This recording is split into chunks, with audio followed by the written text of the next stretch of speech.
இதுல எது வேணும்னாலும் ZEE5 ஆப்ல இருக்கு. ஆப்பை டவுன்லோட் பண்ணுங்க. இலவசமா பாருங்க. எப்ப வேணாலும் எங்க வேணாலும்.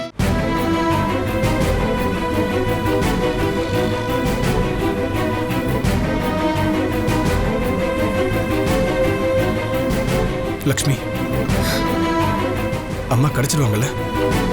கண்டிப்பா கிடைச்சிருவாங்க. எனக்கு ரொம்ப பயமா இருக்கு. அவங்களுக்கு ஏதாவது ஆயிடுமோன்னா? அதெல்லாம் ஒண்ணும் ஆகாதுங்க. நீங்களும் பயந்து என்னையும் பயமுறுத்தாதீங்க. அத்தைக்கு ஒண்ணும் ஆகாது.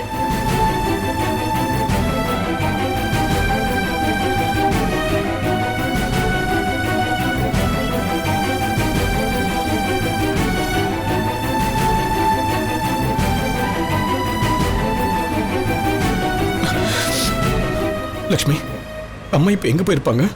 அம்மா வழக்கமா போறது கோவில் தான். நாம தான் அங்கேயும் போய் பார்த்துட்டோமே.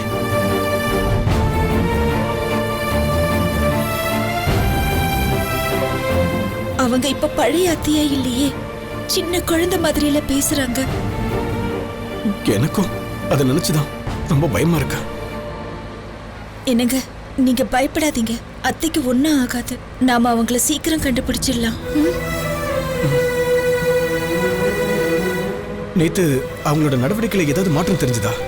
அவங்களுக்கு பழைய நினைவு வரலங்க. ஆனா சின்ன குழந்தை மாதிரி நடந்துக்கிறாங்க.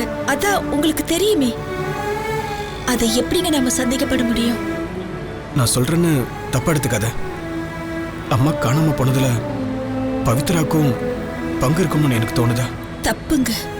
நீங்க பவித்ராவை சந்தேகப்படுறது ரொம்ப தப்பு. பவித்ரா இப்ப பழைய பவித்ராவே இல்ல. அம்மா காணாம போயிட்டதால எனக்கு எல்லார் மேலேயும் சந்தேகம் வந்துட்டு இருக்கு. ஏங்க, எனக்கு இன்னொரு ஐடியா தோணுது. என்னன்னு சொல்ல?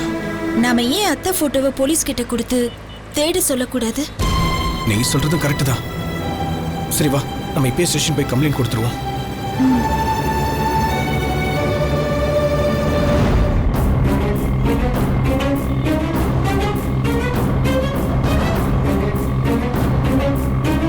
இன்னைக்கு என்னமோ அந்த கிழவி இப்படி பண்ணிடுச்சு.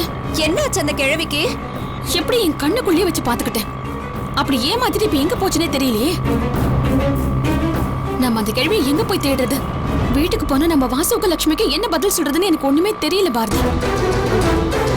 அதுவும் இல்லாம அந்த கிழவி நம்மளை பத்தி யார்கிட்ட எல்லாம் போட்டு கொடுத்துருமோன்னு அது வேற எனக்கு ரொம்ப பயமா இருக்கு. ஐயோ, அந்த கிழவி வேற இப்ப ஒரு சின்ன குழந்தை மாதிரி ஆயிட்டாளே.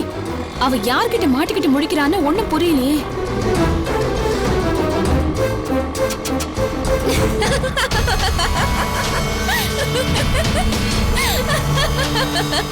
எதுக்கு இப்ப நீ சிரிக்கிற? அந்த கிழவியோட சேர்ந்து உனக்கு மரம் கழண்டு போச்சா? நானே அந்த கிழவியை காணுங்கிற டென்ஷன்ல சுத்திட்டு இருக்கேன். நிலைமை தெரியாம நீ வேற சிரிச்சிட்டு இருக்க. போதும் பவித்ரா கண்ணு, என்னால இதுக்கு மேல எல்லாம் சிரிக்க முடியாது. சிரிச்சு சிரிச்சு எனக்கு வயிறு வலிக்குது. என்னோட பொழப்பு உனக்கு ரொம்ப சிரிப்பா இருக்குல்ல? என்கிட்டயே இப்படி நடிக்கிறியே, இன்னும் எல்லாரும் இருந்தா பின்னி பெடல் எடுத்துருவப்போ.